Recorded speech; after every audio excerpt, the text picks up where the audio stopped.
Good morning, everyone. I hope you're all doing good. Welcome in our online session presenting our technical English module.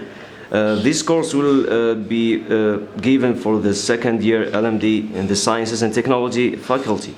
So as you see, we have a text entitled Chernobyl Disaster Still Endangers Animals. You may have heard about this Chernobyl, maybe one of you watched that series. So this text will talk about the danger of this nuclear reactor and on the animals. So you have to read this text and examine the words that are written in bold. As we have explained these words, keywords here, for example, contaminated, which is something that cannot be used because of the radiation.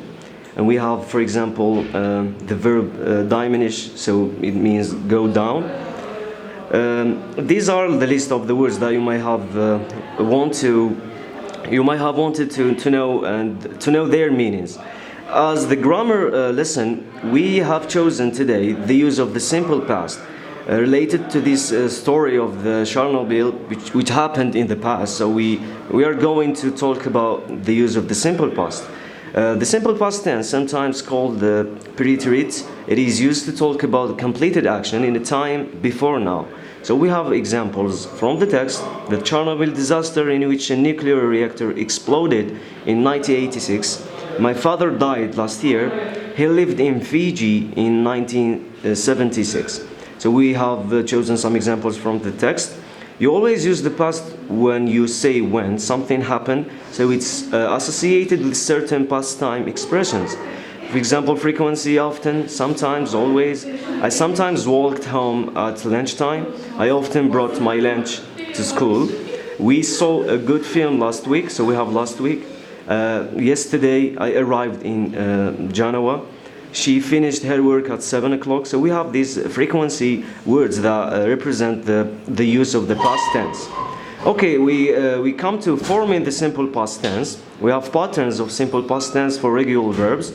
Affirmative, we have the subject plus verb plus ed. So for example, I skipped, I listened.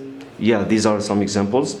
For the negative form, we have subject plus did not, infinitive without to. So they did not go, they did not eat, they did not listen.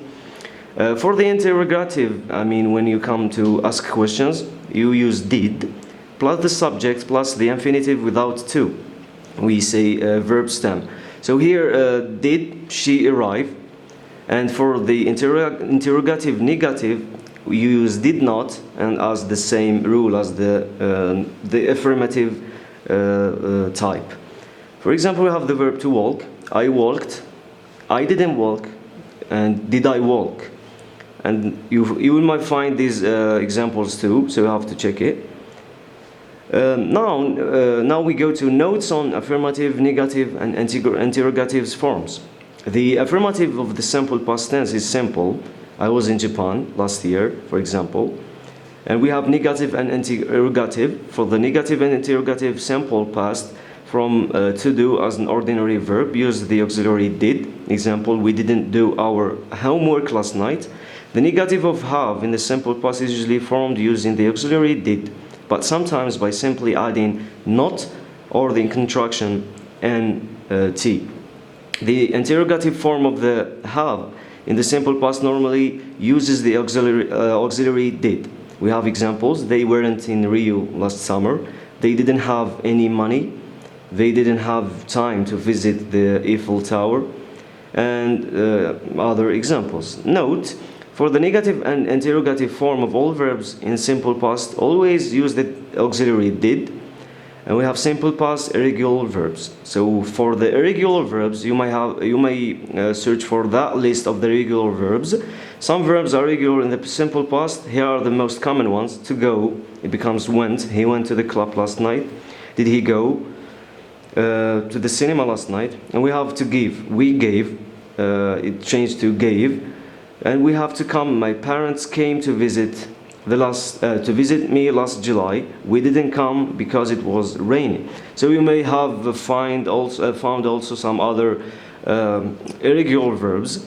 And this was our lesson for today. It was about the use of the simple past. Thank you so much for your attention, and see you in the next session.